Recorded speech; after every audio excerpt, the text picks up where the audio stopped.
concerns. All right, everybody ready?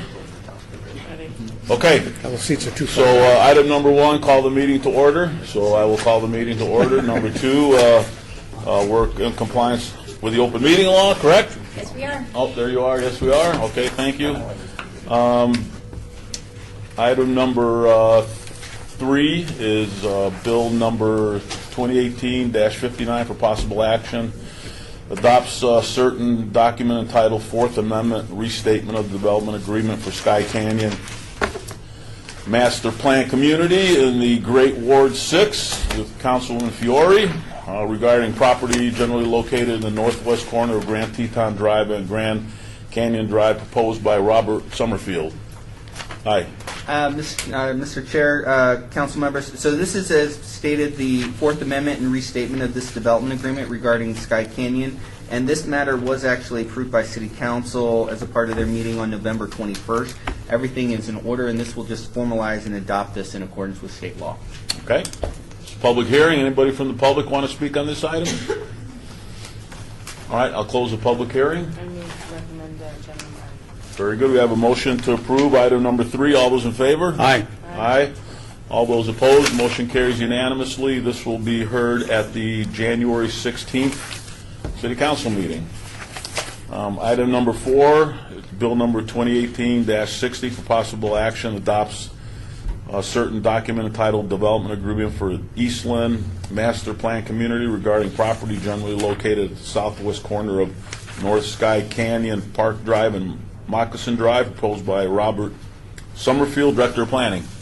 Again, Mr. Chairman, members of the council, so this item is a new development agreement for the Eastland Master Plan Community in the Northwest.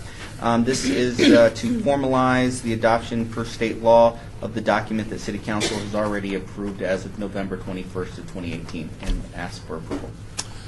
Okay, public hearing. Anyone from the public want to speak on this item? All right, I'll close public comment. I recommend approval on this item. All right, we have a motion to approve item number four. All those in favor? Aye. Opposed? Motion carries unanimously. That will be heard at the January 16th City Council meeting. Okay, before we get to item number five, we have 6, 7, and 8 are Good, yeah. annexations. So I'm going to ask, is there anybody from the public here for items 6, 7, and 8, which is the three annexations? Anybody here from the public for that?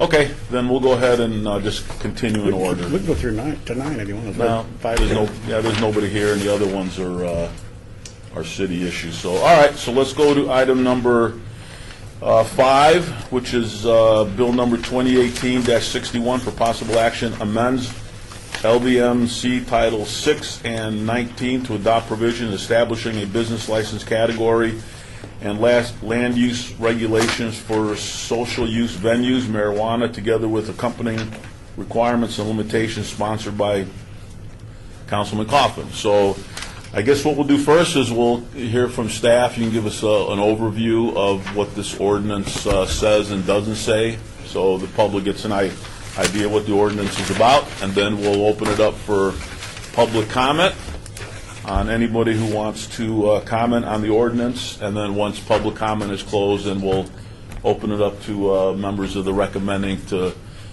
make comments, and we'll see what happens. All right? So, Mr. Chairman, members of the council, so with us today is Darcy Adelbide-Hurd, who is in the planning department and oversees our marijuana program, and so she'll give a quick summary of the bill. All right. Good morning, Chairman and council members. Just make sure you speak up so Okay. everybody up there can Is this hear you. on? Do I need to press that button? That's just for recording. Okay. Yeah. All right. If anybody wants to hear, come on, there's empty spaces. This is not church, you know.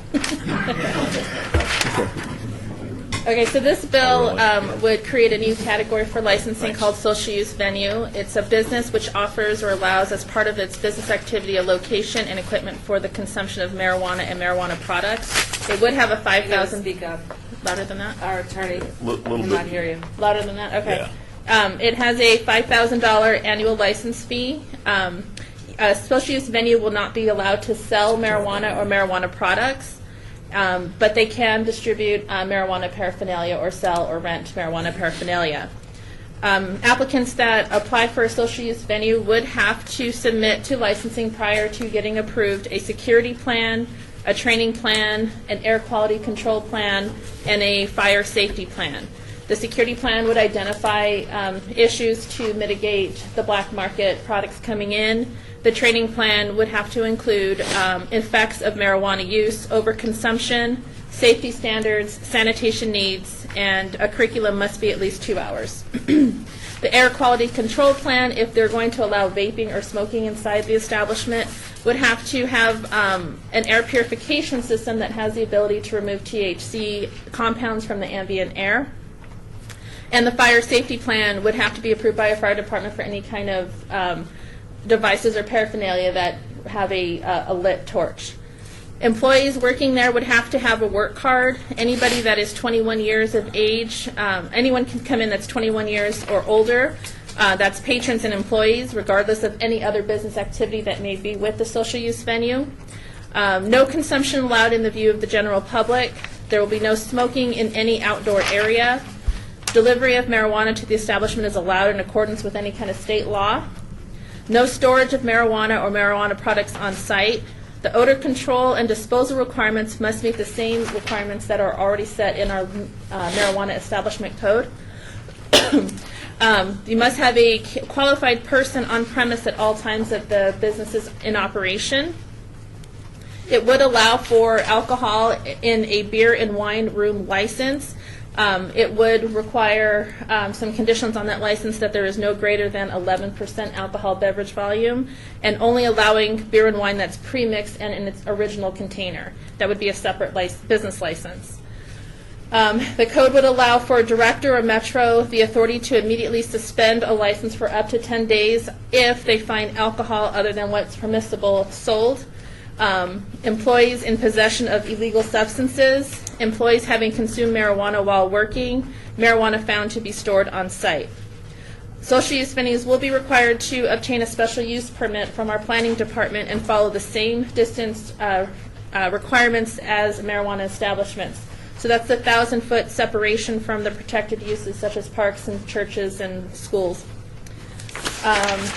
And then it just updates Las Vegas Municipal Code 6.86, which adds social use venues to the work card requirements, and updates 6.50, which is our alcohol code, to add the beer wine room into that section. That's it. That's it? Yeah. Okay. Anything else you want to add? Mr. Chairman, I just want to clarify on the distance separation under Title 19. It's 1,000 feet to any school. It's 300 feet to any city park, child care facility, house of worship. So I just want to make that clear that it's 1,000 foot to a school. It's 300 feet to any of the other protected uses. Yeah, should I ask him to expand? One more thing, the federal regs that you know of also include 1,000 on schools. Are there any other federal distance requirements? I believe that's a state requirement that it be 1,000 feet from a school. I believe the state also has a similar requirement for parks and child care. That's okay. I I'm familiar think it's with it. 300 also. in the Yeah, I state. think they allow 300 for. I'm familiar with this. I guess I didn't know he wouldn't. I just think that we had a person wanted to put a dispensary in town on the Fremont Street, but it was within 1,000 feet of Las Vegas Academy, so they could not do it based on the federal. So there is that. I just didn't know if there was anything else. Okay. I could set the table for you, Mr. Chairman, if you want me to on this briefly. In order to- Actually, I'd rather have public comment. I'd rather Whatever you hear from want. the public, and we can do that after. If you have some questions, though, go right ahead. No, when we do public comment, it's really, really important that we hear from you guys. I'm glad that you're here, but I hope that each and every one of you, especially our casino area, come to the table, and we're looking up here for guidance, so it's very important that all of you guys, lobbyists, come up and tell us what you're thinking. Also, Mr. Chairman, I asked at a little skull session in my office last week where about 15 people were there. I said, please bring amendments in writing if you have amendments to suggest. Don't just come up here and say you like this or you like that. That's the purpose of a hearing like this, to help us not waste time. Well, you know what, we can't, because that's just the way the room is set up. Well, I'm pretty loud, so let me go from there. Okay, So we had an overview of the ordinance. Hopefully you heard that.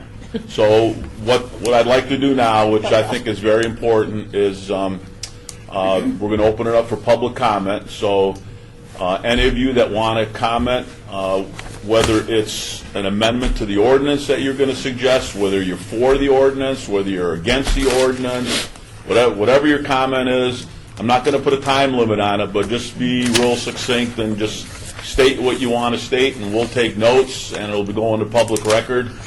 So let's go ahead and start. Come on up here. Let's get through this. Come on up. Don't be shy unless you don't want to come. We're not. All right, there you go. I'm not shy. State your name. Be real clear on your comment, and then we'll wait for the next person.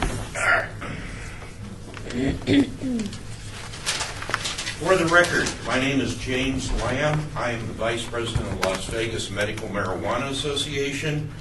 Good morning, council members, staff. From the beginning, our organization has always put the safety and security of patients and medical tourists at the top of our priority list. And now that also includes recreational users, especially our tourists. We have always been in favor of a safe and controlled environment for the social use of marijuana. For too long now, our tourists have been subject to uncontrolled environments such as parking garages and dark corners. With these social use venues, though, must come responsibility for safety and security. There must be strong reminders to patrons of these venues and regulations for the owners about the use of untested marijuana, or as some may call it, the black market. I am not speaking, though, of the medical patients who grow their own for personal use. I am, though, referring to the black market as a safety issue because its products are untested and users are at risk of medical harm. There also must be strong reminders to patrons about DUI, especially to tourists who may not realize that Nevada has a very low threshold for impairment with marijuana. Social use venues are much needed and overdue, but they cannot be looked upon as just another nightclub or bar. They have to come with responsibility. Thank you very much. Thank you. Hi. Good morning. For the record, my name is Mona Lisa Samuelson, and I am this community's very... If you want to come up and take the next seat, go right ahead. All right, come on up. Good morning. Bigfoot. Again, for the record, my name is Mona Lisa Samuelson, and I am this community's very first medical marijuana patient advocate, community activist, and patient lobbyist. And so I come today to give thanks to Councilman Coffin and to everyone who so diligently progressed the drafting of these new city ordinances. We needed to permit cannabis venues. We needed this. As you know, medical marijuana patients are the very sector of the population who most needed these public consumption lounges. And I want you to keep that in mind, because the tourist sector, they're not medically suffering for the lack of sharing observational medicine and observational information. Medical patients are. Okay, so patients are dying. And that's not a joke. We're dying for lack of medical marijuana knowledge, and we feel this change in policy signals a step in the right direction for the community, so we want to thank you. And in the future, we look forward to far greater expansion in our public education, because patients are hoping to see the ordinance evolve and to allow for the inclusion, their inclusion, and to also allow, of course, practicality, smoking outdoors. Otherwise, we're in enthusiastic agreement with everything in this ordinance. So, Thank you. Hi. Thank you, Mr. Chairman and members of the council. My name is Chuck Calloway. I'm Director of Intergovernmental Services for Las Vegas Metropolitan Police Department. First of all, I just want to say that Metro understands the need for legal places for tourists to consume marijuana. We understand that the current law doesn't provide for that, and we really appreciate City Business Licensing working with us over the last few months on many of the details. of this ordinance. They've addressed a lot of our concerns in this ordinance, and I want to thank them for that. However, while most of our concerns have been addressed, we still have major concern with this ordinance as proposed, specifically Section 6.96.100, which would allow the consumption of marijuana along with the consumption of alcohol. Inevitably, patrons of these establishments will get behind the wheel of a vehicle to drive home after they leave, and we have major concerns with that. Recent studies show that about 22% of fatalities that occur involve a driver that are both under the influence of marijuana and alcohol. Studies also show that the combined effects of these two depressants cause impairment at a greater level than the individual substance alone causes. We've already had 8 fatal traffic accidents this year in Metro's jurisdiction. If we go at the rate we're currently at, we will reach a record of fatalities. Now, obviously, all of those don't involve impairment, but last year we had 139 fatalities in our jurisdiction. It takes a long time for toxicology to come back, so I requested numbers, and I've still not received the numbers of actual marijuana and alcohol impairment, but I expect to get those numbers soon. What we would ask is, the sheriff had recently, when this went to Planning Commission, the sheriff had sent a letter, which I believe is in your records, that outlines what I've said to you today. What we would ask is that if you move forward with this ordinance, you do so with the removal of Section 6.96.100, the alcohol component. Let's give it some time and see how these businesses operate without mixing alcohol and marijuana. And then down the road, if these businesses are successful and safe for our community, we can look at expanding further at that time and evaluating how we can do it in a safe manner. So thank you for your consideration. Thank you. Question, this board expert here. Thank you, Chuck. I want to say that I'm curious. I put that alcohol provision in on my note. Nobody asked me to. It just seemed like a social place would inevitably have sociable lubricants and things like that, and food, perhaps. So what I want to know is, in the taking of blood and or urine, can you measure both the alcohol content as well as the metabolites and or any other residual at the same time? If you suspect somebody's DUI, how do you separate the whatever might have been the intoxicant? Yes, Councilman, that's a great question. And in the last legislative session, there was a bill, I think it was AB or SB 35, that changed the law that you can only now take blood to test for impairment for marijuana. And the problem we have as law enforcement is that I believe it was Massachusetts Supreme Court recently ruled that impairment tests for alcohol are not sufficient for testing impairment for marijuana. So your standard field sobriety in the field that you would use for a DUI arrest or a DUI stop does not equate to marijuana impairment. So what we have to do is currently the majority of our traffic officers go through drug recognition training to identify impairment for controlled substance versus impairment for alcohol. And it is a challenge until technology catches up and we develop or invent some type of like a breathalyzer device that can measure impairment in the field. I think we'll have those challenges. So currently, to answer your question in a more direct manner, we have to take blood and we have to wait for toxicology to come back to determine what the actual nanograms, metabolite levels are compared to what's allowed by law.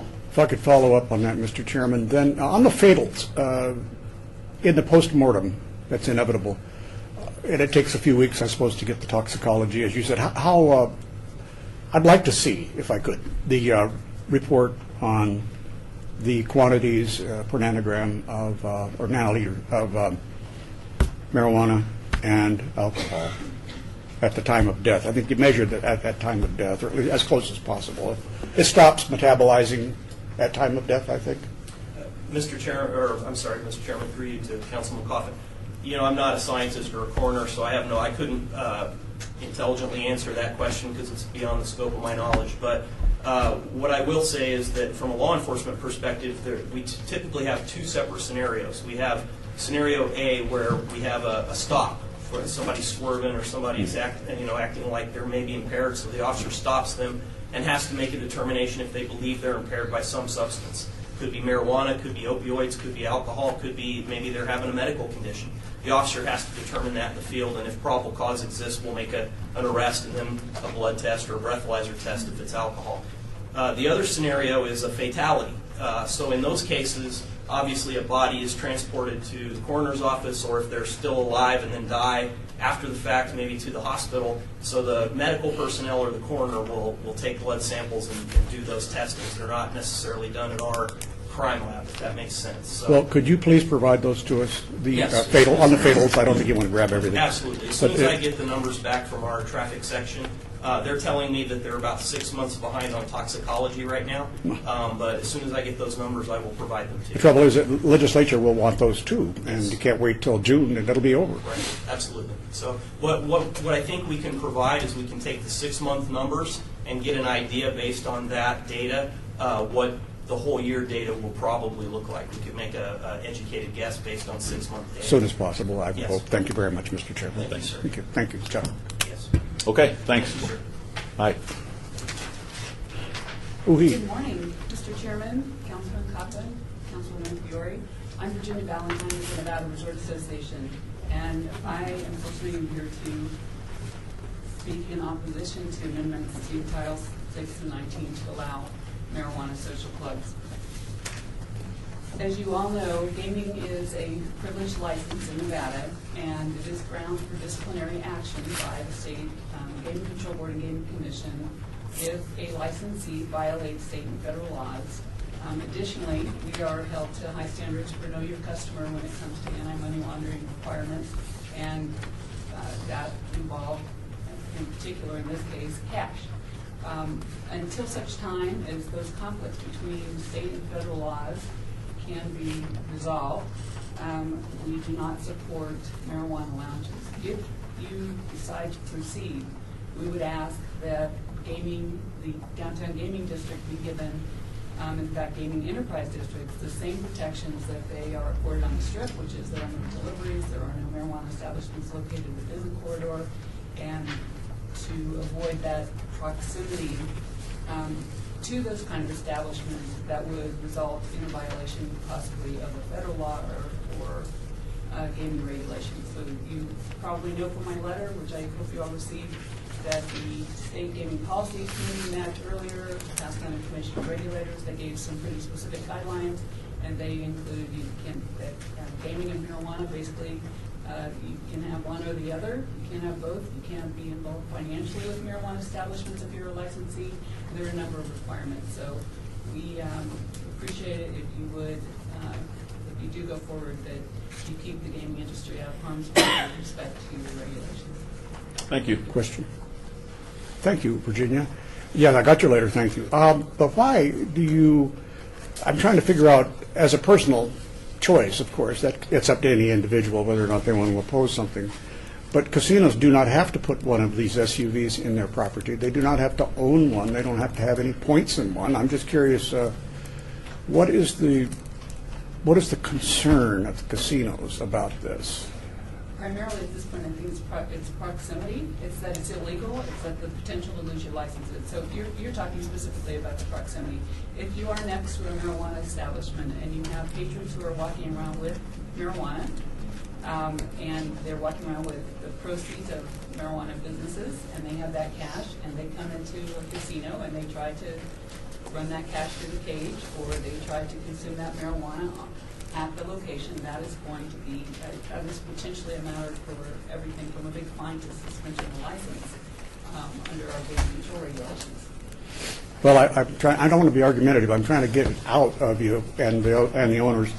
I don't know if they're all in agreement on this, but maybe they are. The point is, no one's forcing gaming to try to have it. I mean, you've stayed away from dispensaries and everything because the Gaming Control Board said you should. It makes sense to stay out of the money side of it until the banks get caught up, and maybe the legislature can fix that. But we can't depend on the federal government to tell us everything about what we do here in Nevada. There's illegal prostitution going on in the casinos and around the casinos, and I know you try to suppress that, but let's face it, that's illegal too. So I'm just saying, don't get in the business if you feel that it is damaging to casinos. Well, and licensees cannot get into that business. And what we're saying is don't bring it, we don't want it on the property where it's going to get us into an enforcement situation or a problem.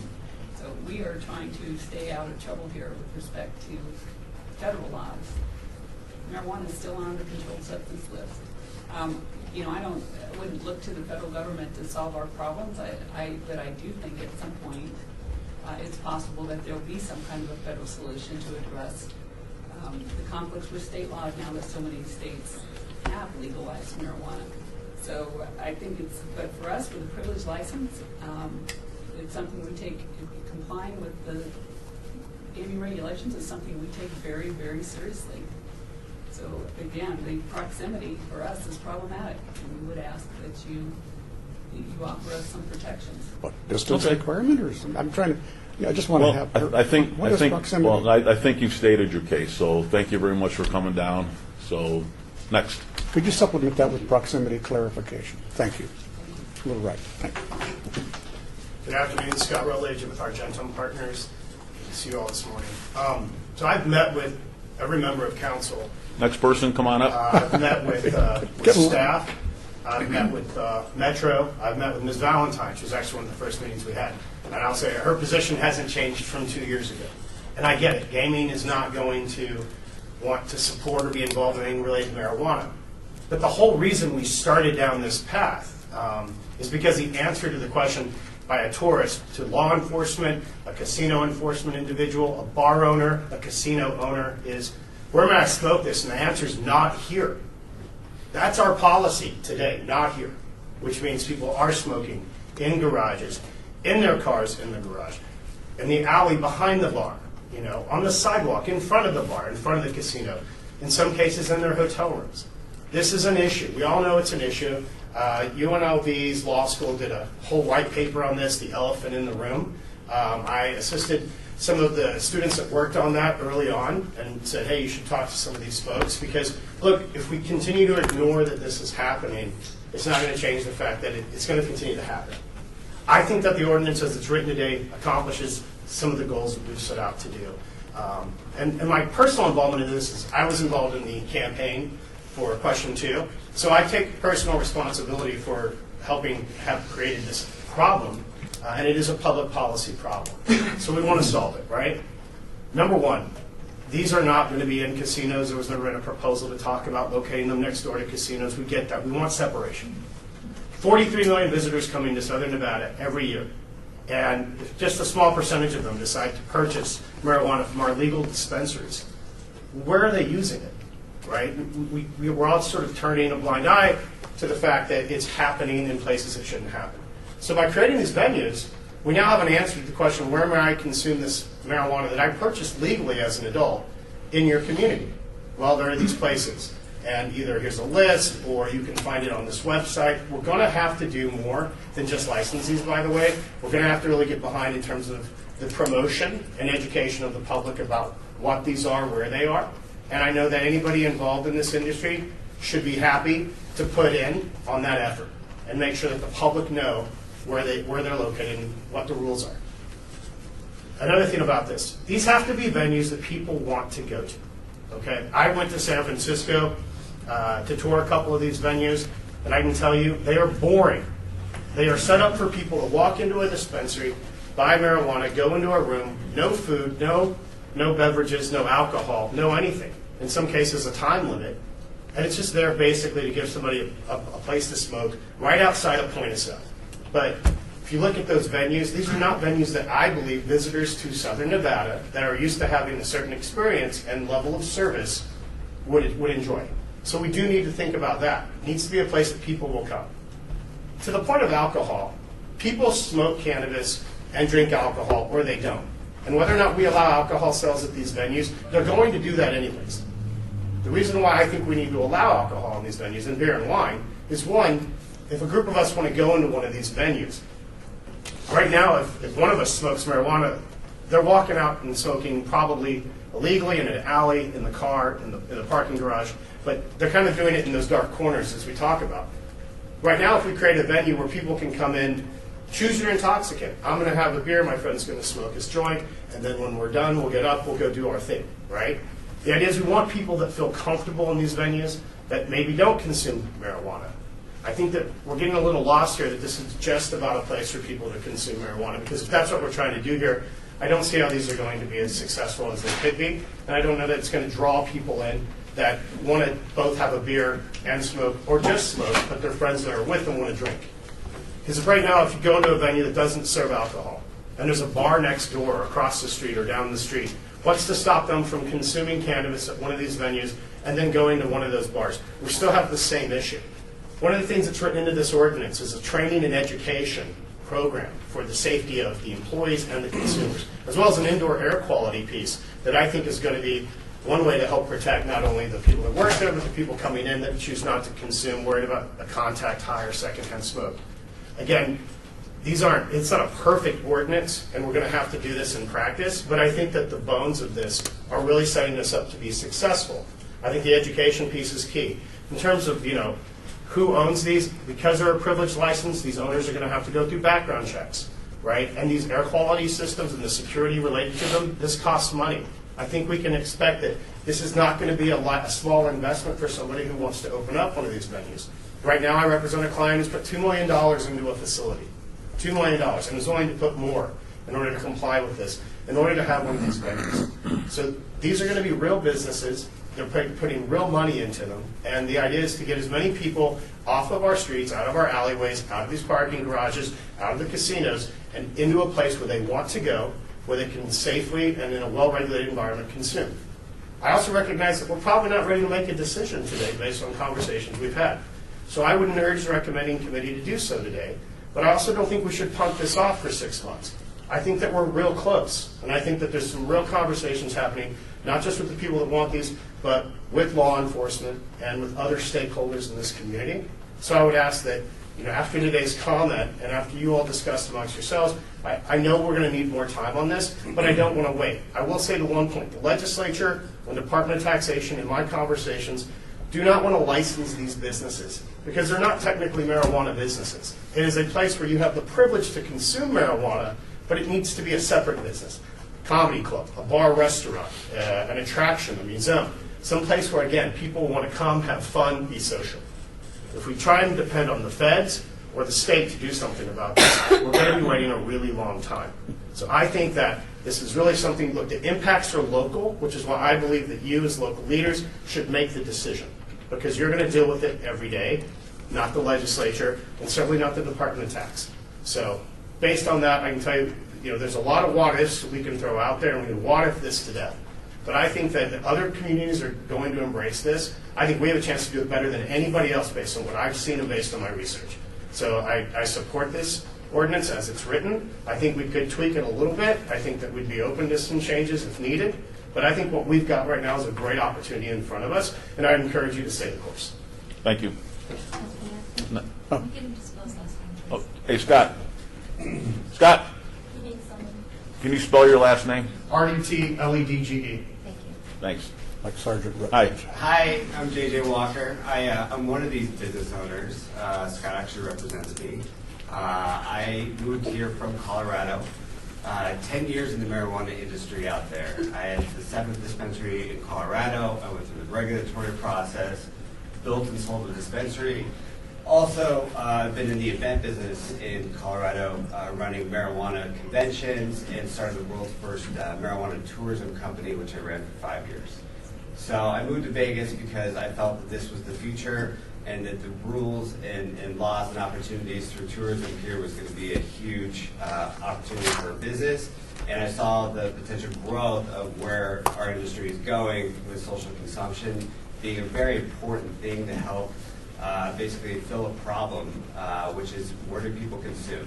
From a casino standpoint, you walk into any casino today and you're going to see people consuming in those casinos.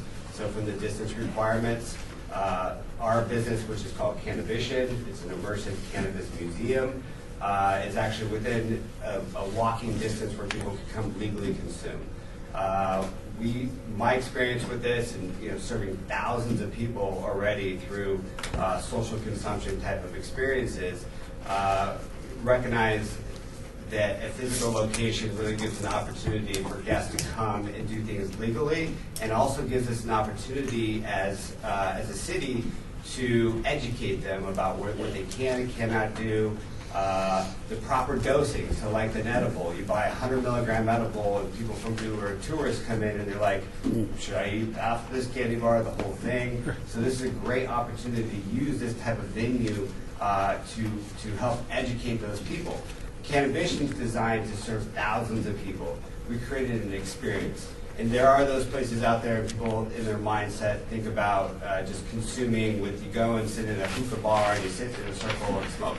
My visions of it is different. I've been doing this for 10 years in Colorado, and so we created an experience and an environment people that can come in there and basically consume in this interactive experience. We can use it for events. Marijuana companies can come in there and educate guests about their products. And we feel like we've built an experience that is an attraction in Vegas that will draw a lot of attention. Our business already was number 7 on TripAdvisor as like top things to do. So we're doing this without social consumption. So for us, it's like creating this experience that people can come into and enjoy and actually have something that we can draw in the type of crowds that we need to actually solve the problem of where people are consuming. So I just wanted to share that. And Question. Thank you. Question, please. JJ, in Colorado, how many SUVs are there, or what we would call social use venues? So in Colorado, it was overregulated. They started Social 300, which was a rule created a few years ago. It was designed to create these social use venues all over the city of Denver. And when they went to regulate it, it regulated it so hard that basically really only one business had opened. Very unsuccessfully. I think there's a second license that's there. And the Marijuana Task Force, you can look this up, actually recommended that they revisit the rules because they overregulated it, not allowing the industry to actually... So how many, JJ, are there? There's either 1 or 2 that are actually... JJ, do they serve alcohol? Those do not. Do not serve, okay. Thanks a lot. When we were doing our tours, we were doing buds and suds, so like brewery and grows and things like that. There was alcohol. Gotcha. In the 4 years that we did it, we've never had a single incident. Thank you. Thank Hi. you. Good morning. My name is Madison Rogers, for the record, RODGERS. I am the CEO and founder of Canna Guild, an up-and-coming nonprofit. So good morning. Excuse me, Mr. Chair. What is, you say Canna Guild? Yes. Well, Canna spell Guild, that for the- CANNAGUILD. We are a third-party, or coming to be a third-party resource for patients, employees, and legislation. So good morning. I've already met with Mr. Hoffin's office and Ms. Fiore's office, with Joan over here to my left, in recommending our first issue. As cited in the current draft of Bill number 218-61, each privilege license requires the payment of a non-refundable $5,000 fee. We ask that the city consider a separate tiered fee for licensed nonprofits of any stature to $2,000 to reflect the alcohol licensing form PL231 Special Facilities Nonprofit Club General on Sale Organization fees of $2,000, as it appears the state's goal is to regulate alcohol and marijuana similarly. I do have copies of this letter. I have sent it to both of your offices, but just in case I have it on record. You have copies for each of us here today? I'm sorry? Did you bring it for us today? Yes, I did. I have it right here. Okay. All of them? 3 copies? I have 4, maybe 5. Thank you. The other thing I would like to address is a couple questions, and I do have these on written statement as well as a follow-up of line-by-line amendment recommendations. So the first question I would have that the city ask themselves and have available for public record is the word education is not listed in this bill draft, though training is. Thanks. I would like to know for public record what the city's responsibility and moreover the state's responsibility is on a minimum standard of education and training over the various dispensaries and businesses I've worked with and been to. Education does not seem to be the forefront of anything related to cannabis in the city or state of Nevada, city of Las Vegas or state of Nevada. I would also like to ask how much the agent card would cost for this type of establishment. I do know that there are fees upwards of $200, which include a background check fee for agent cards for medical marijuana and retail marijuana dispensary establishments and others. So I would want to know what the fee is associated to that. And then I also would like to know what the city's plan to show transparency regarding tax income for education, regarding social use permits, and furthermore dispensary and marijuana education. The biggest recommendation to amendments I have is the separate license fee of $2,000. The other thing I would like the city to be very aware of is on 696.070, quote-unquote, under the influence should be removed, as it's the business's responsibility to regulate their employees, not the city's. I also recommend on 696.080B, the 21-plus age limit is presumably in response to the sale of alcohol. I recommend a waiver for medical marijuana card holders who are under the age of 21. That way, it's an all-inclusive establishment for anything regarding cannabis or marijuana. Other than that, I can hold separate meetings with the city and or respective parties, as I have all the recommendations here. I don't want to take up too much of your time. Okay, thank you very much. Appreciate it. Yes, sir. John Johnson, for the record. I have a nonprofit here locally, educating, training, and empowering. I want to talk about the cannabis industry as a whole. I'm actually from California. I was born and raised in California, and I was actually part of the initiative when this first started, when we legalized medical marijuana. So for us in California, it's a social issue. It's a social justice issue. You know, a lot of people have been criminalized because of cannabis. They've been, you know, sent to jail, sent to prison. So for us, this was a movement that we started with medical, with hopes that it would go to recreational someday. But the whole thing behind it was a social justice. And as I look here in Nevada, you know, I don't see that. You know, when you look at the permits and you look at everything and how it's set up, it's really big business based. You have, in order to get a dispensary license, you have to have at least $250,000 to put in an escrow just to get a license. Here in Nevada, if you look at the minorities who own licenses, I believe there's only one black dispensary owner here. He's actually in the back. You know, so when we're looking at this regulation, I'm looking at it as how can we best help those people who it was criminalized. So therefore, when I look at this and I say, like he said, $5,000 for a permit. You have to have security. You have to have this. You have to have that. Once again, it sounds like if you're not a millionaire, you're not going to be able to get one of these licenses. And what a lot of people don't know is, even though it is a consumption and you're smoking it, if the business owner, if the property owner does not own their building outright, they're probably not going to let you rent it because they have a deed from the bank owns the deed. So if the bank finds out that they're renting it to you and you're allowing cannabis, which is federally still illegal, then they can go back and ask for that loan to be paid in full. So once again, it still sets up another financial burden of actually having to go and buy property or find an owner who owns their property outright. So what I'm asking for is for you guys to actually do some research about the equity program. Mr. Ruckler said he went to San Francisco to tour the lounges. Did he ask about the equity program? In California, in San Francisco, and in Oakland, they have what's called an equity program. It's to fight and combat the war on drugs and to try to give those minorities who don't have a chance in the cannabis industry. And if you've ever been convicted of a cannabis crime in Oakland, you actually get a priority in getting the license, whether it's a dispensary, a cultivation, whatever production, you actually have the ability to get that ahead of everybody else because you were convicted of a marijuana crime. They also have another stipulation. If you actually live in a heavily policed neighborhood, because we all know that the police beats are not equally enforced. I'll say that. Some neighborhoods are more heavily enforced than other communities.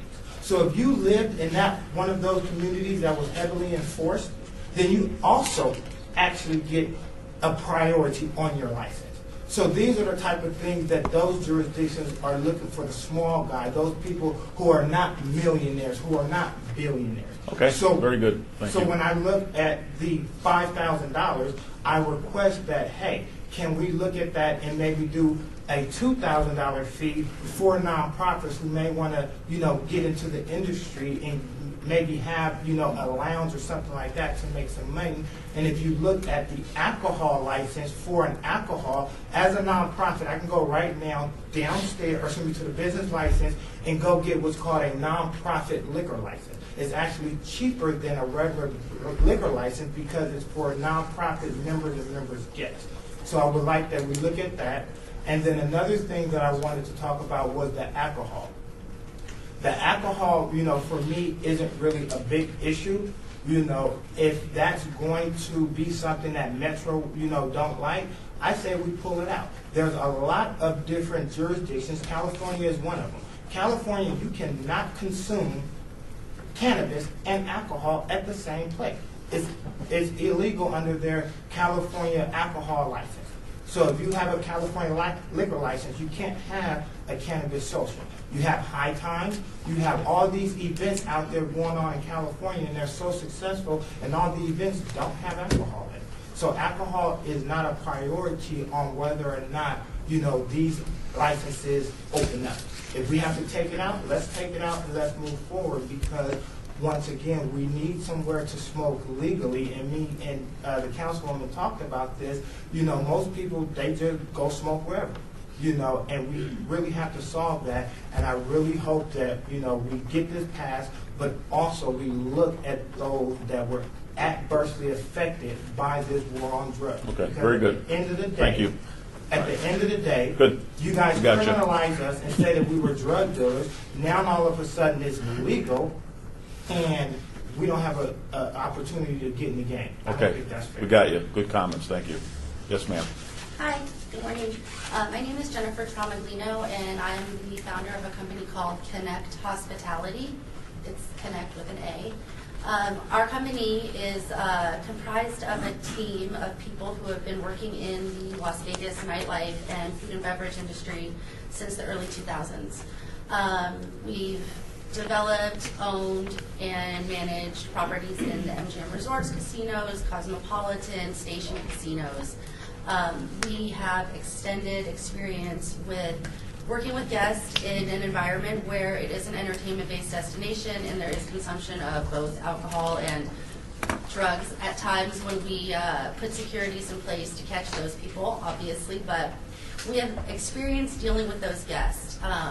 We now want to offer services and also own our own venues, but offer services to everybody who wants to own these types of venues. We have experience with security planning and making sure that there are enough staff members in the room and being checks for these guests so that they are safe at all times and that they do get home safe in the venues. One of the things I do like about the ordinance is the beer and wine offering, because it does offer an extra revenue stream, and it's not that it's required. So if there are models of the tasting room type where a dispensary wants to have a social use venue on the same property or next door, they still can, and they don't have to take advantage of the beer and wine license. So we want to help the venues that do want to take advantage of the entire entertainment offering, like a Cannabition, that can bring guests in for entertainment-based, as an entertainment-based destination and not only a tasting room. We think that that'll make it the most profitable and the most exciting for the tourists that we are trying to bring to these venues. One of the things that I think we have an opportunity to do that we had when we had the venues inside the casinos is play up to the rideshare option. We can offer on-site or off-site valets. I know Cannabition would have the opportunity to offer an on-site or off-site valet. Properties on Main Street would have the opportunity to offer an off-site valet service, working with the rideshare companies to make sure most of our guests are being dropped off. I think in the other cities that have the social use venues now, I was on the trip to San Francisco with Tick Sagerbloom and the team that went out there to tour those venues. And they are located in areas where there's a lot of drop-offs and taxis and Ubers and Lyfts and public transportation. So I think by having the venues located in, concentrated in the downtown area, we'll have the opportunity to offer that as well. So in summary, I like where the ordinance is today, and I think that Connect Hospitality has an opportunity to offer a lot of services and experience and SOPs that can help protect these guests in these types of large-scale entertainment-based destinations. Define SOP for me, please. So like standard operating procedures. Procedure, okay. Yeah, I just didn't so- know if you were talking about that or some kind of specially operating. Oh, no, yeah, so like yeah, a security okay. plan that would Okay. include all of the training to spot not only overconsumption of the alcohol and beer and wine, but also overconsumption of cannabis, what that looks like combined. It's like, okay, this is a tangent onto my summary, but right now the ordinance states that you need one qualified person in the room at all times. That's great, but I feel like we would have a fully staffed room where you're constantly interacting with a staff member who can monitor what your behavior is and what your overconsumption is and all of that. So, Okay, Yeah. very good. We got you. Thank you. Thanks. Thanks for your Could we have comments. your name and spell it, please, again? yeah, it's Slow. Jennifer. Jennifer. Yeah, and the last name is Tramaglino. It's Tramaglino.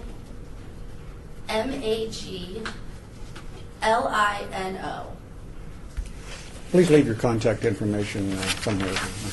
My staff member Felipe would, back in the rear there he is. Happy to have that. Wish it from everybody, by the way. Morning. Good morning. I'm Aisha Goins, Greenbridge Consulting Group. I just have a couple of things that I'd like to point out. I like the way the ordinance has been written thus far. I just have a couple of concerns. One of my concerns is Ward 5. Because of, I would like you guys to consider the zoning for Ward 5. As it stands, there would be no consumption lounges in that ward if we use the current zoning for MMEs. So I would hope that you would consider a variance for that. Okay, go ahead. She made her thinking, there's no zoning like that. Well, I think she's talking about separation between churches and schools. So there's a lot of churches and So a lot of churches, schools, and parks. Okay, we'll take that That's into space. consideration. Thank you. Also, I didn't see any limits for licenses on the bill or any scoring talked about. So one of my concerns would be, obviously, those of means would be able to seal up properties that were available, of not allowing new small businesses to take advantage of the ordinance. So I would just like, if there's going to be a scoring, I would like you to consider a 1, 2, 3 scoring method, as in to say, if there is space, that would be the first option, and then directly thereafter, so that everybody would have an opportunity. And then also, I have notes. Did she say her name? I did, Aisha Goins. Also, I like the alcohol component. If there has to be a consumption lounge, it's very difficult. It's going to be difficult for them to recoup costs. So that would be a great opportunity for ROI. You're related to the councilwoman Goins? I am not. Okay. Goins is G-O-I-N-S. That's it. Thank you. Come on up. Anybody else?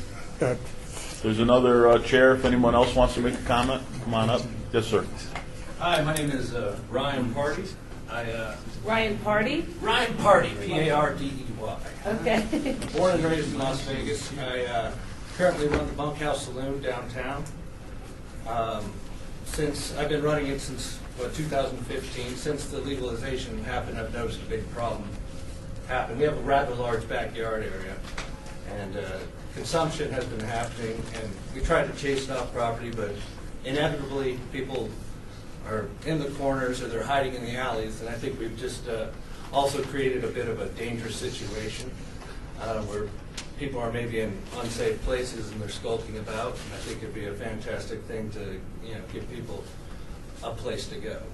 And furthermore, I think music and the marijuana industry have always gone hand in hand, and I think there's a great opportunity for the city of Las Vegas to maybe produce some outdoor events too. So if that could be a provision that's considered down the road, I could foresee an international festival happening in Las Vegas where consumption is allowed. So I think we're on the right path, and I just wanted to, I'm in support of what we're doing here today. Thank you, sir. Thanks for coming down. Cheers. Yes, sir. Good morning. My name is Frank Hawkins. I'm with Nevada Wellness Center. I sent you guys a couple letters, and I just want to put a few more comments on the record. I think at the end of the day, the city still has to decide what it wants the consumption lounges, social venues to be or not be. As I've stated in our letter, we do not support the alcohol. There was, and thank you, Councilman Coffey, for the meeting the other day with some of the other folks that had interested parties about how to inventory a product that's brought in. I have concerns about people being able to bring marijuana in from the outside that either they bought somewhere else or purchased or brewed. There was some discussion, and I think that just needs to continue to be flushed out. If there is action or isn't action, I think it's still important that it's discussed.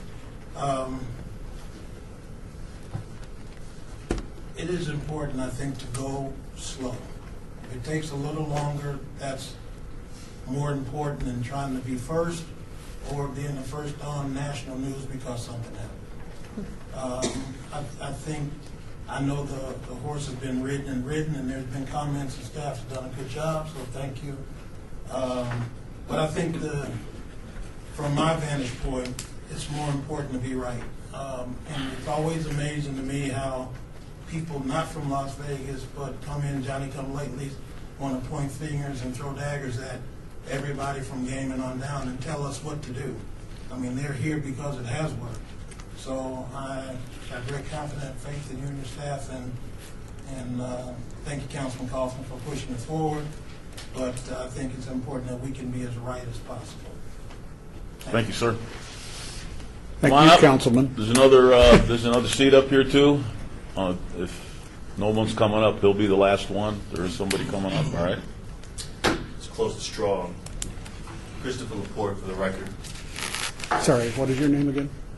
Christopher Laporte, L-A-P-O-R. Some of us know you, but not the I record. come up here just to make a very quick point of that. Las Vegas is facing a really great opportunity on how to differentiate itself from the rest of the country. And we see new casinos opening up in the next 2 years. We see new sports teams coming to Las Vegas in the next couple of years. There's just a lot that's coming here, which means more and more people who consume cannabis are coming here. While I respect those who say, let's take this slow, I would like to be prepared as a business owner myself in this industry to be doing this thing absolutely correct, 100% well, when we see this increase in business coming in the next couple of years. Simply stating that while I respect the opinions of those who say we should take this slow, if we start now, we'll get this thing done right over the next couple of years. Simple as that. I like the way the ordinance looks today. Thank you. Thank you. Thanks. Hi. My name is Philip Higgins. Sorry. Family owned. Philip Higgins with Reality Base 1 and 2. Philip Higgins? Yes, sir. We have 2 smoke shops in the town, and one is a smoke shop lounge license.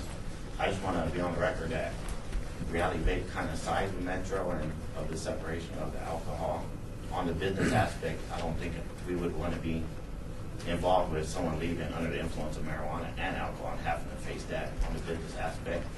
But we're here to support the bill because every single day we get customers coming in both of our smoke shops with questions we have no answers to. Every single day a taxi cab driver brings someone from out of state, and here it is, we have the products that people smoke out of, but we have nowhere to send them to. So I would just like to see it go through so we have answers for our customers that come in every day. Thank you, sir. Yes. My name is Gerardo Gonzalez.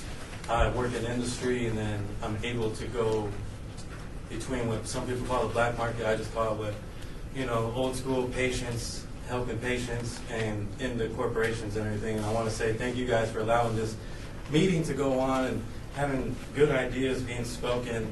I think one of the representatives of the casino is correct. I think we should stay away and have certain feet away from them, because if they're not a fan of us, our money is just as green as everybody else, and there's a lot of things that go on in casinos that we don't talk about, but that's fine. So I think what Cannabition does, and where they position themselves downtown in a hotbed with bunkhouse across the way, a lot of bars, a lot of good food, what we may call the munchies, some people call it just 5-star restaurants, 7 from Carson, places like that, where we can maybe go to Cannabition and enjoy an alcohol drink or a doobie snack or a marijuana cigarette, what some people call, and then go enjoy the rest of the night. The only bummer about being away from a casino or not wanting us around is, let's say one of our participants wants to go see La Rev or go see one of the water shows, something, and if the whispers around town are correct that they don't want us around, how do we get to enjoy? So I think Cannabition, a Dave and Buster's of cannabis would be cool, away from the casinos. Well, he just mentioned a lot of people coming into town, the Raiders and everybody. These are people coming from California who are just understanding what our regulations are and why we label and why we test, why our prices are so high. And so with people coming in from California, it's good to see the education and the Raiders and everybody coming, but that would be a greater revenue to the state. And Vegas has always been about revenue. And so I think that would be a big thing. And as somebody who writes for a couple magazines out here, it's fun to go to big events at Cannabition for New Year's Eve or go to a patient's house for New Year's Eve and see how much of a difference we're really so close to each other. And it's just one of these things where we have to figure out how can we help each other and just grow. And like I said, I think casino wants to stay away. That would be cool because we can support ourselves. We can do our own money, revenues coming back to not just helping the casinos or whatever. We can go to more homeless shelters, more things across the city and show not only can we do these things in the correct manner and enjoy ourselves, but also give back to the city somehow. And again, it's just my first time here. I do appreciate you guys coming. I had a lot more to say, but I had forgot all about it when I sat down. You did just fine. You did just fine. Everybody from Cannabition, JJ, Jen, Hannah Gill, the whole council, thank you guys for allowing all of us to come in and just speak freely and feel very comfortable. And I look forward to another one. Thank you. Thanks for coming down. Okay, I don't see anybody else coming up, so I will close public hearing. Thank you very much. Councilman Coffin, you can go first since you're the sponsor of the bill, and then I'm sure we'll have a couple of, I know I have some comments, and probably Councilman Fiore. Thank you, Mr. Chairman. I've, of course, appreciated all these comments that I've heard in private and in public, and we have been working this thing for 5 years, so we're starting to know something about it. On this specific bill, I always knew it would not be a quick one because I inserted the use of alcohol as a permitted use only because I think somebody mentioned about economic viability of a place. If it's going to have fun, it probably needs to have lubricants, other intoxicants, because that's how we treat marijuana. It is like an intoxicant. It is just another one. And yet we're a little slow on the measurement of what is over and what is not. There are things that are cooking out there that are working. People are getting together. We saw that last week and hear it today. I don't think I'm ready at all to try to move this today. I would hope that, Mr. Chairman, up to you, but perhaps in a month or so we have another hearing on this and maybe move it at that time after we've had a lot more visits from people and chances to absorb what we might hear. I don't particularly want to move it today. I don't think it's ready. Okay. Well, let me give you my comments. So, if I look at my crystal ball, we're probably going to have consumption lounges sometime in the future. I looked at my crystal ball 10 years ago. I didn't think we'd have recreational marijuana, and I was wrong about that. But we're probably going to have. That just seems like the next stage is having consumption lounges, whatever they're going to look like, or outdoor marijuana venues that you were talking about. So, Councilman Coffin asked our staff to put an ordinance together for the city of Las Vegas to deal with consumption lounges. And I'm glad all of you came down because what I heard today was I like the ordinance, I don't like the ordinance, I like this part of the ordinance, I don't like this part of the ordinance, I think you should put this in the ordinance, I think you should take this out of the ordinance. Based on your first stab at it, and you guys did a good job with your first stab at it, but we were kind of all over the place today. Second of all, to tell you the truth, I really haven't gotten any phone calls from people pushing consumption lounges. Nobody in my ward that I represent, nobody has called me and said, we need to push consumption lounges.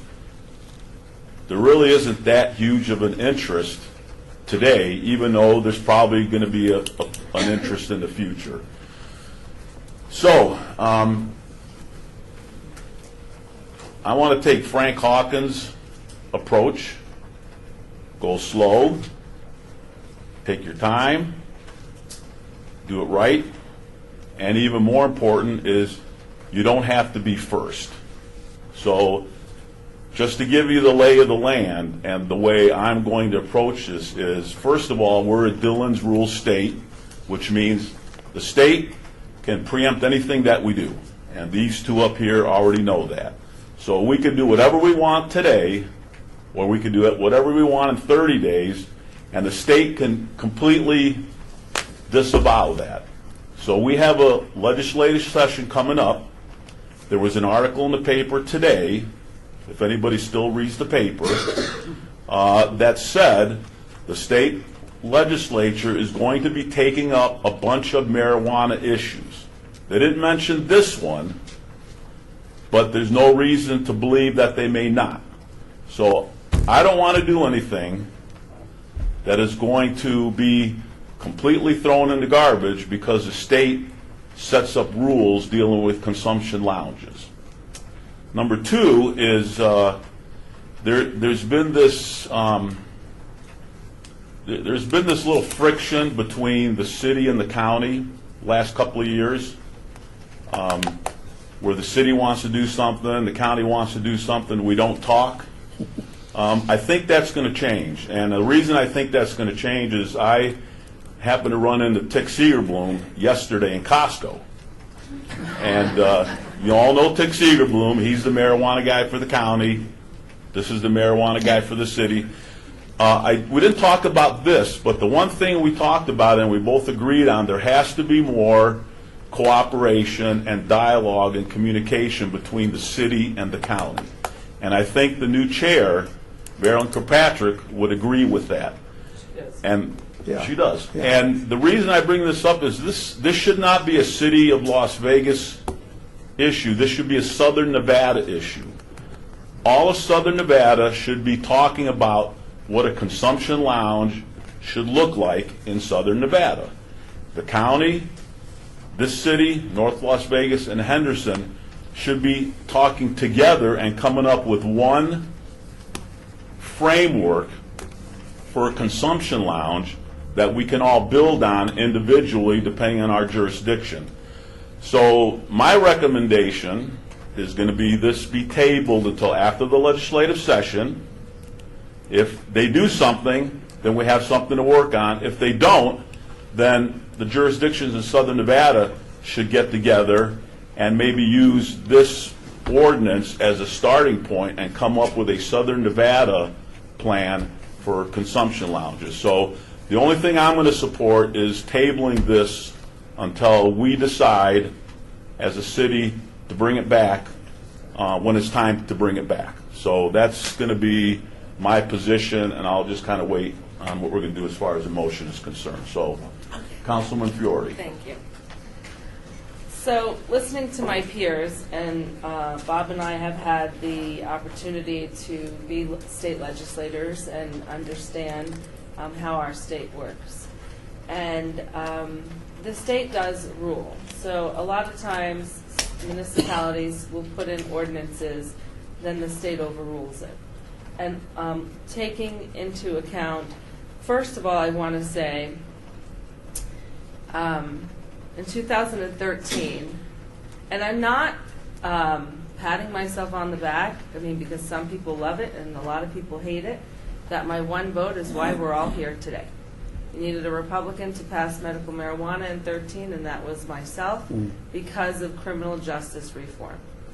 I don't like seeing people in jail because they smoked the marijuana cigarettes.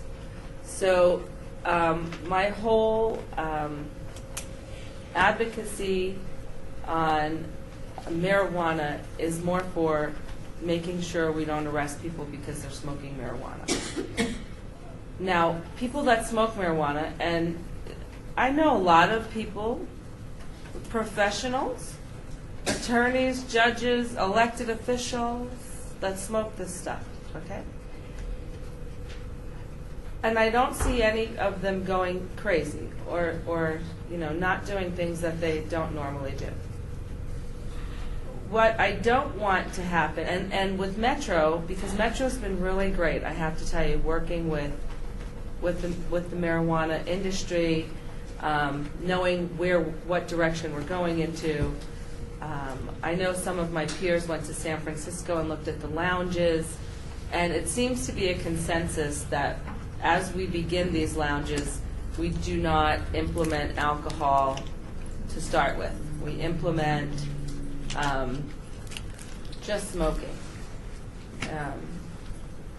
But there's a lot to the ordinance that I think we can add to. I don't think we're ready.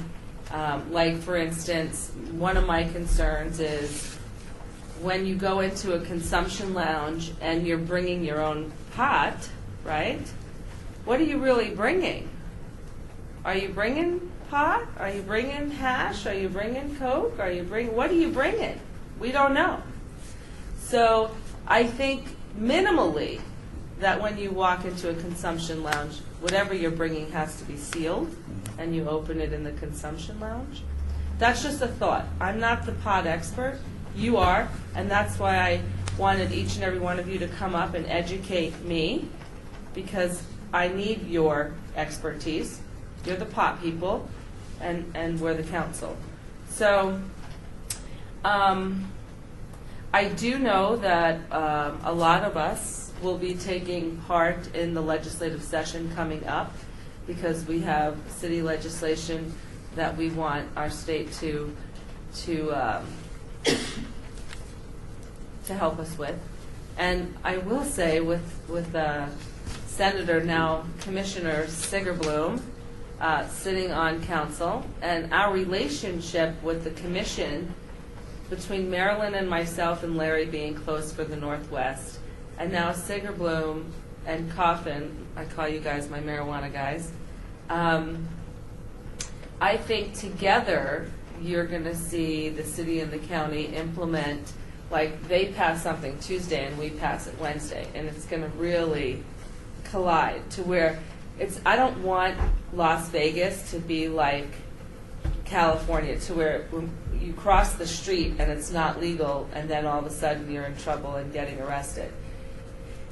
Here in Southern Nevada, I believe that the commission and the council will work hand in hand together for you, and will take dictation from you.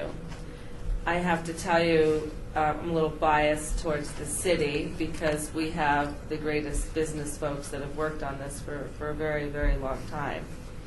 I am still open to amendments and meetings. And another thing I want you guys to understand is that once upon a time, Las Vegas was all gaming. This is a foundation of who we are as a city. And we will always respect and give precedence to our gaming because of where we're at today. Here in downtown, we're about to build a 5-star hotel called Circa. We just, it's going to be amazing. So our gaming partners in the city understand, the issues there. So again, in the state legislature, we have to make sure we protect them, because I don't want something we as a city does to ever fine our gaming operations, because then I'm going to have to go up and we're going to have to fight that. And so I think that for my friends that are in the business, that smoke it, you're still going to be in the business and you're still going to smoke it. I think that the marijuana and the vaping industry, my mom smokes that stuff, right? And she smokes it in my house. I don't even know she's smoking it because she's smoking, an instrument, and it doesn't smell like pot. Like I thought pot smelled like.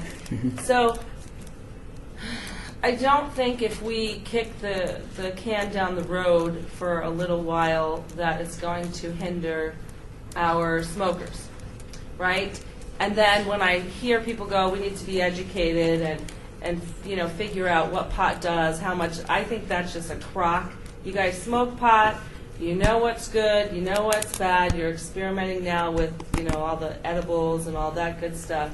But for people that have done pot, it is what it is. You do pot.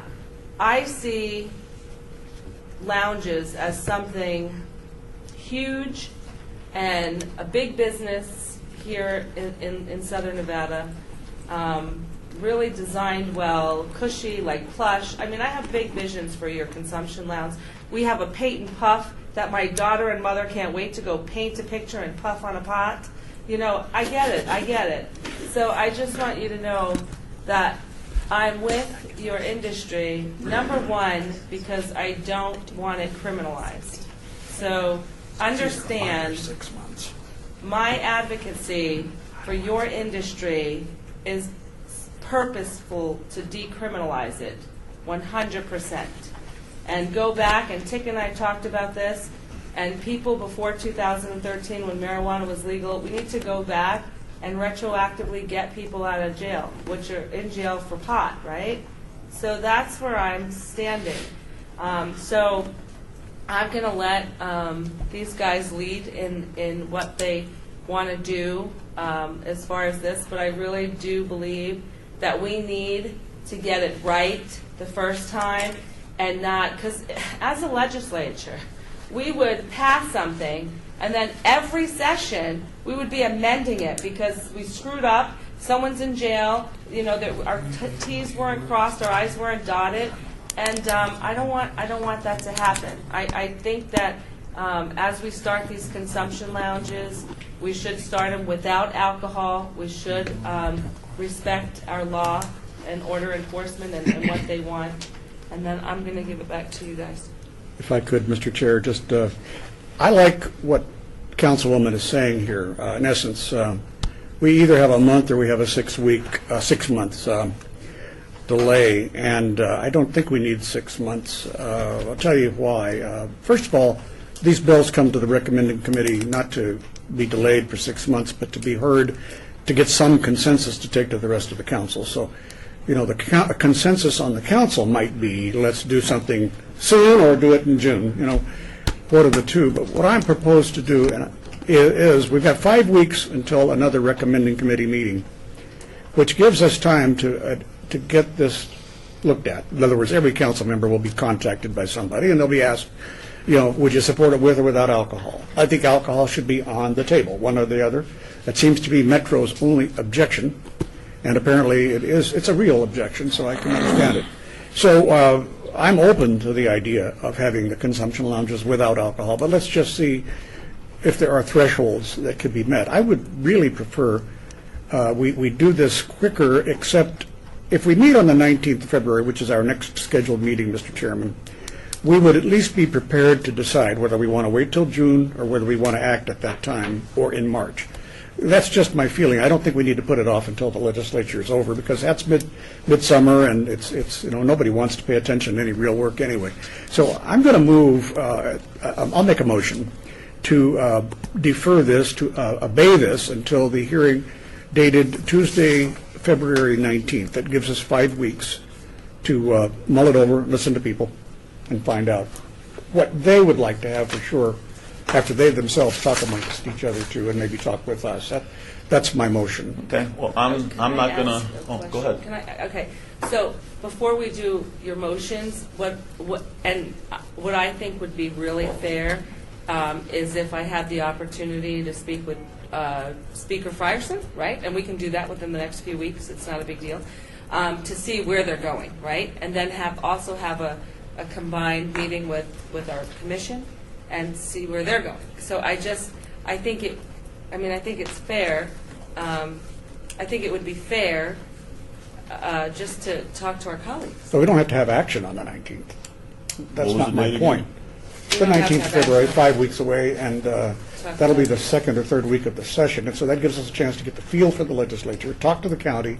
That's fine. You don't have to move on the 19th. Okay. I'm okay with just that way we get some testimony and so on, and sharpen our focus, I think. I thank you for supporting that, if you would, then. Okay. I'm still February 9th, okay, so we'll 19th. see what happens February 19th if the motion passes. If not, It's still going to be in the middle of legislative session. Those guys do all kinds of weird stuff up there. Really? No. No, we do not. But if you two No. want to spend time talking to them to kind of get for a feel of what's going to happen up there, I'm good. So go ahead and make your motion That is it. Made, move, obey till the 19th of February. to the recommending Committee on the February 19th of 19th. February. Okay, we're good? Okay, all those in favor? Aye. Aye. All those opposed? Okay, we'll see you all February 19th. Thank you. Yep. And, I wasn't going to support it, but she forced me. oh, she is that way, man. She forced me to drink all that scotch last week. Jeez. I was pissing 80 proof for all Friday. Were you? I really overdid it. I did not realize. I should. Really That was a little too much. Oh, God, yes. Sitting to my neck. Yeah, that's the way. Yeah. Remember when you said this? That's what I want to say. You're awesome. Oh, you're welcome. I don't know about that, so. Yeah, but what about the alcohol? How are you doing? can- How come we haven't had lunch? Let's go have lunch. I'm into that, too. Alcohol? Jay Brown does. I'll tell you who doesn't like the alcohol, the tavern guys. Because he was sitting next You to guys me. are still on the That's record what and I'm on talking mic. about. I wonder about. And in the middle of a meeting. Okay. What? All right. Oh, I'm sorry. Oh, I'm sorry. We still have a meeting. Oh, well, Let's go. that part of the All right, tape let's sit disappeared. down. That part of the tape just disappeared, I didn't thought it? we were done. I thought we were done. There was a break. We still have a whole Microphones were other broken. page. Thanks, Robert, for keeping Hey, us focused. Mr. Okay. Raiders, No problem. don't be coming in here without that ring. Thank you. Okay? You still have it. Yeah, right. Councilman, good to see you. Okay, thanks. Sorry, All right, sorry, you guys sorry. can leave. We got to continue on with our meeting. So, you know, So item number Michelle 6, does that to us. bill number 2018-63 for possible action. Annexation number 74570, property location north side of Alexander Road, approximately 270 feet east of Gold Glimmer Street, petitioned by the owner, Johnson Trust. It's sponsored by Councilman Stavros Anthony. All right, TT. go ahead. Councilman, this is, as mentioned, an owner-initiated annexation into the city. Everything is in order, and staff would recommend approval. Thank you. Is there public comment on item number 6? Move for approval. I'll close public comment. We have a motion to approve item number 6. All those in favor? Aye. Aye. All those opposed? Motion carries unanimously.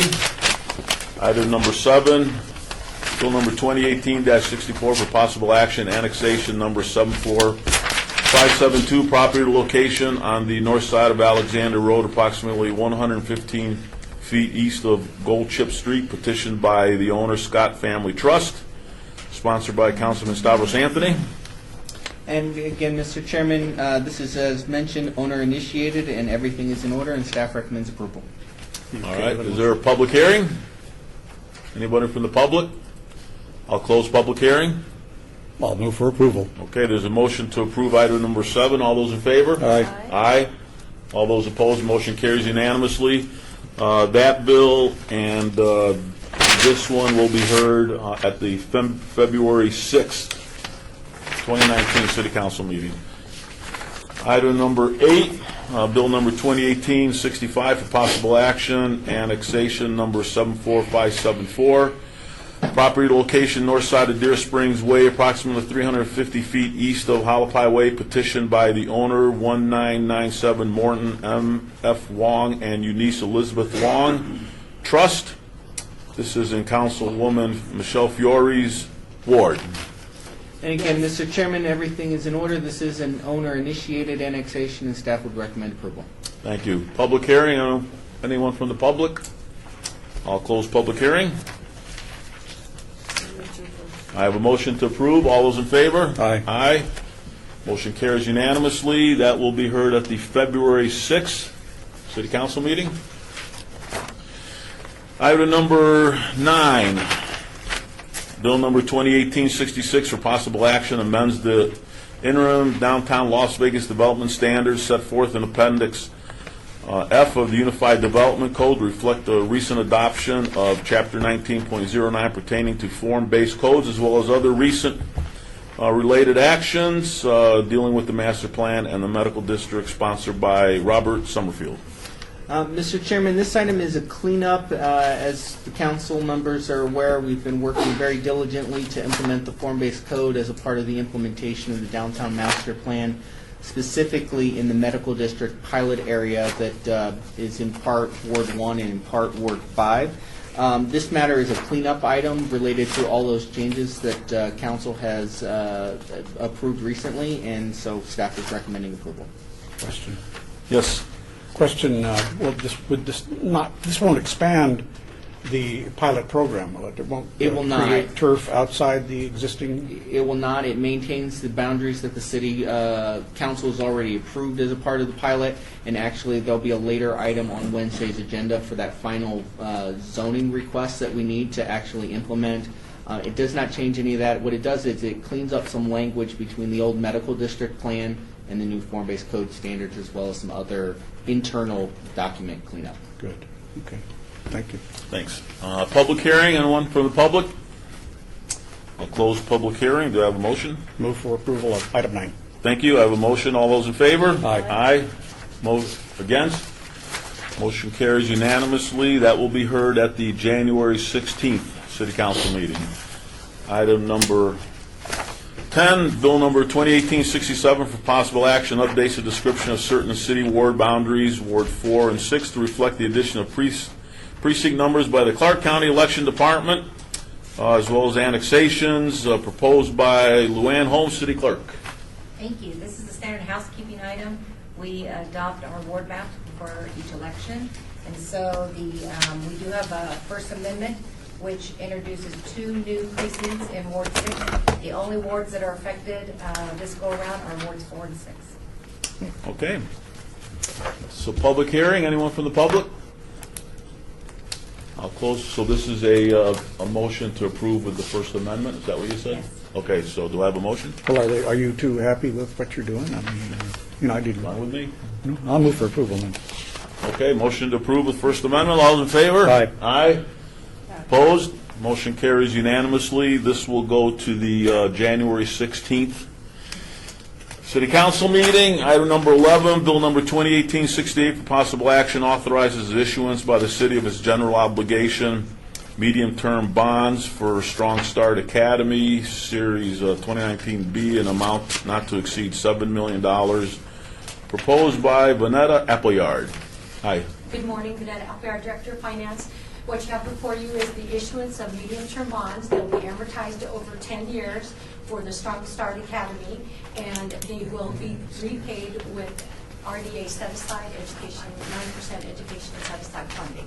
We plan to sell the bonds on January 23rd, and we'll close on those bonds in February 13th. Question?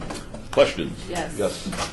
So is it possible by any chance to finance this by paying it through the EUD and instead of just all of our general fund?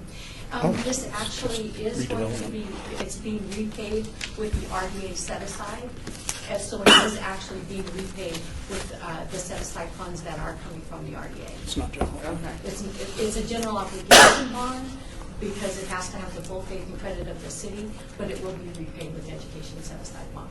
Okay, thank you. My question, if I could, is, again, please explain what the Strong Start Academy is for the record. The Strong Start Academy is an early learning center at Wardell. It's about a 10,000 square foot facility, and it will be licensed to handle about 200 students in that facility. It also has a kitchen and some other, and able to provide daycare facility as well. So it's non-sectarian. It is, describe the qualification for someone being in there. It's for families that are underprivileged and providing the opportunity to serve educations for those for a neighborhood that doesn't have a lot of education right now, education opportunities. And that will be right next to our brand new library. That is correct. It is in the library. Okay. Thank you. Thank you. Okay, public hearing. Anyone from the public? All right, I'll close public hearing. Do I have a motion? Move for approval of item 11. Okay, we have a motion. All those in favor? Aye. Aye. All those opposed? Motion carries unanimously. That will be heard at the January 16th City Council meeting. Item number 12 for possible action, authorizes the issuance by the city of its general obligation building bonds municipal court, additionally secured by the pledge of revenues, Series 2019A, in a principal amount not to exceed $40 million, proposed by Vanetta Appleyard. Again, Vanetta Appleyard, Director of Finance. These items, the bonds that you have before you are to build a new municipal courthouse. The county is buying the city out of its existing space in the Regional Justice Center. The rest of the project, in addition to the $40 million in bond proceeds, we have $23.5 million that the county has provided buying us out that is also going to be funding this project. The bonds will be amortized over 20 years, and they are being repaid with assessment revenues that are attached to municipal court, as well as they're being secured, though, by consolidated tax. And these bonds will be sold on January 23rd, with the closing in February 13th. Okay, thank you. Any questions? Okay, public hearing, anyone from the public? Closed public hearing, do I have a motion? Move for approval of item number 12. Thank you. All those in favor? Aye. Aye. Opposed? Motion carries unanimously. That will be heard at the January 16th City Council meeting. Thank you very much. Thank you. And then the last item is citizen participation. Anybody want to participate? Come on up here. State your name. Good morning, for the record, my name is Melissa Samuelson. As you all know, I am the Valley's very first resident patient advocate, community activist, and patient lobbyist. And in case I didn't make this very clear, I want to thank you for beginning the ordinances and beginning the process. Because as I said, medical patients are the ones who most need this. We see consumption lounges and we have one idea that people are going to be smoking and it's going to be the greatest tourist thing, and we love that idea, we do. But medical marijuana patients are the ones who need to feel safe. We cannot physically hide behind the buildings. We cannot deal with the people that will accost us in the corners. We are the fragile, we are the vulnerable, and we thank you for putting forth these measures. And we do also have that sense of celebratory, this sense of excitement. And so medical patients, the medical marijuana patients in your community, instead of donuts this morning, brought you all munchies. And so I hope that the public will enjoy it, but we've all ran out. And so I hope you'll take them back to council and you'll tell them thank Candy. you. We look forward to the new Potato conversations between county and city, because together we have to figure this out, or it's going to be up to the legislators who do not understand how we see it in a practical, viable manner. So thank you very much for Half of getting those these new legislators conversations. smoke it. Oh, I wouldn't say Well, that. they've had, Thank you know, you. there's a lot of people with special privilege, and then there are the medical marijuana patients in your community. Me one. And so I thank you for giving us voice at these things, and thank Yeah. you for opening it up to public comment, and for having these meetings, not just here at the recommending committee, but for having a meeting prior to this, so this didn't get all mucked up. Thank you, that was very good. That wasn't a meeting, Foresight. that was just a skull session. All right, thanks for coming down. Anybody else? Tom, thank you. Okay, recommending's adjourned. Thank you very much. Thank you. All right. Good meeting, everyone.